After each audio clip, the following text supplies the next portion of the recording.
Ya baik, ya terima, ya bagus. Kandungan sub saya adalah bayi tabung. Tapi saya mendapatkan anak tidak boleh dilarang-larang kecuali bahaya. Itu nasihatnya mereka. Punya menutup, ubun-ubun menutup itu tidak bisa dikoreksi. Gitu. Makanya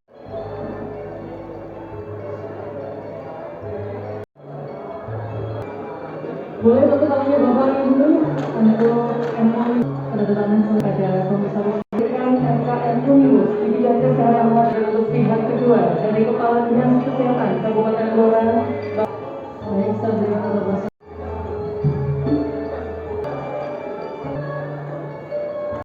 kepada kepada Posyandu yang ada di Kabupaten. Juga Mas Edi dari DPR RI yang sudah mensupport Blora. Kita berkomitmen untuk stunting di Blora ini harus di bawah rata-rata nasional. Siap. Termasuk pernikahan dini ya Pak ya? Ya, termasuk dengan stakeholder terkait, dengan Kemenak semua, dengan MUI, dengan pesantren, dengan lembaga pendidikan, Diknas, semua kita terus berupaya agar pernikahan dini semakin bisa dekat. Sebenarnya Blora mengaji gimana Pak? Bisa disampaikan pernikahan dini? Ya termasuk semua, sosialisasi Blora mengaji, termasuk wayangan, nanti kita ada program kesenian, kebudayaan, nanti di sana program KBN akan kita sosialisasi. Oke, Mas Pak. Ya ada yang ekonomi, ada yang berkolam bebas. Ini kita nanti akan antisipasi. Yang ekonomi Pak. secara nasional begini, rata-rata usia pernikahan itu targetnya kan di angka 22 tahun, tetapi sekarang ini masih di angka 21, sekian. Jadi selama pandemi itu ada perlambatan untuk pendewasaan usia pernikahan, yes ya kita akui. Secara nasional tidak merata di seluruh wilayah, tetapi yang sudah kita cuplik datanya di Jawa Barat memang menunjukkan adanya peningkatan. Ada upaya Pak? Upaya setelah tidak pandemi kita bekerja keras, termasuk hari ini sebenarnya bagian dari upaya kita bersama-sama dengan Kementerian Agama ini menjadi bagian upaya yang serius. Tetapi tadi juga sudah disampaikan oleh Pak Direktur, Pak Suryo dari Kementerian Agama bahwa pernikahan dini salah satunya 90%-nya dispensasi itu karena hamil duluan. Jadi maka upayanya harus lebih hulu lagi, mencegah jangan pergaulan bebas, mencegah jangan seks bebas, mencegah jangan sampai hamil di luar nikah. Itu saya. Cara mencegahnya gimana Pak? Pendidikan kesehatan reproduksi menjadi kunci penting. Maka pendidikan seks itu diberikan sejak dini. Pendidikan seks bukan pendidikan cara mengajari hubungan seks, tapi pendidikan seks adalah bagaimana memelihara kesehatan organ seks laki-laki dan organ seks perempuan. Caranya jangan digunakan dulu sebelum usia 19 tahun ke atas. Masih pacaran gitu-gitu Pak? Kenapa? Pacaran gitu mungkin kan? Iya, makanya kan kita ada survei. Pacaran itu ada surveinya bahwa pacaran itu tahun 2013 mayoritas baru cipika-cipikinya 5% itu ya, masih di bawah 25%. Tetapi 2018 sudah mendekati 50%. Itu kan survei-survei seperti ini harus terus dilakukan untuk melihat mereka itu sejauh mana.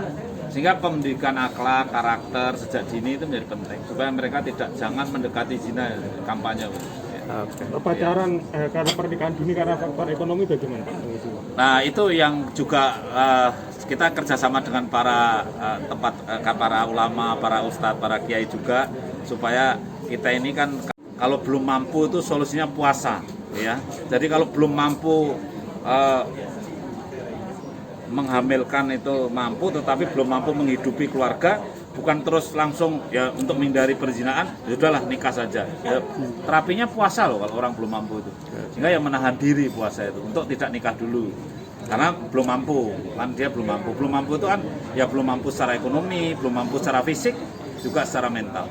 Jadi KKBN memprogramkan khusus ya untuk pernikahan dini karena faktor ekonomi? Kita punya program dengan genre generasi berencana, dan di Blora ini luar biasa genrenya di bawah pimpinan Ibu Bupati luar biasa.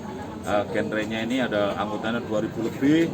Kemudian kita harus ini toh nasihat dari teman sebaya itu lebih mujarab. Jadi kalau yang menasihati untuk generasi berencana yang usianya belasan tahun, nasihati temannya itu lebih dipercaya daripada yang nasihati saya orang tua itu.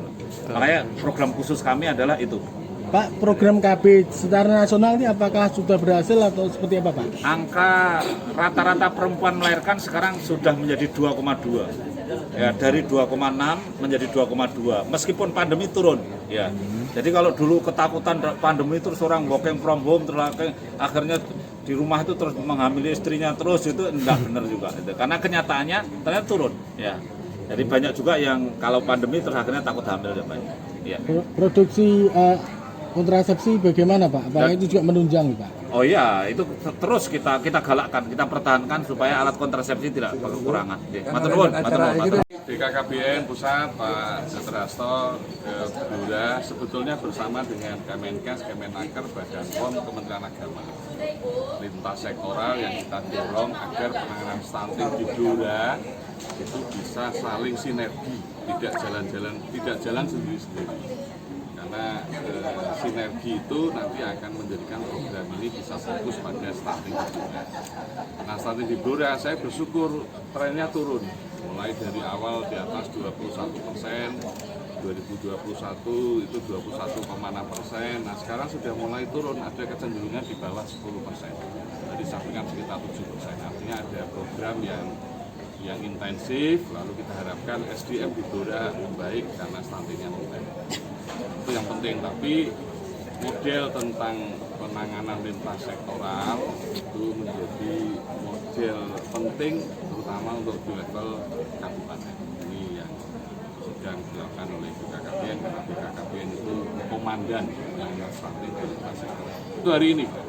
Untuk targetnya Pak penurunannya berapa persen? Ya, kalau target nasional di bawah 14%. Tapi kalau bisa mencapai level di bawah itu lagi berarti top. Ya, berbagai kabupaten memang bervariasi. Kalau Blora bisa di bawah 10%, menurut saya sudah sangat bagus. Apalagi data awal ini sudah menunjukkan angka 7%. Nah, ini sudah menyamai kota-kota besar di Indonesia seperti Tangerang, Bekasi, itu angkanya sekitar 7%. Apple to apple-nya kan tentu dengan situasi Blora kan berarti upayanya sudah menunjukkan. Itu Pak Kepala BKKBN, Pak.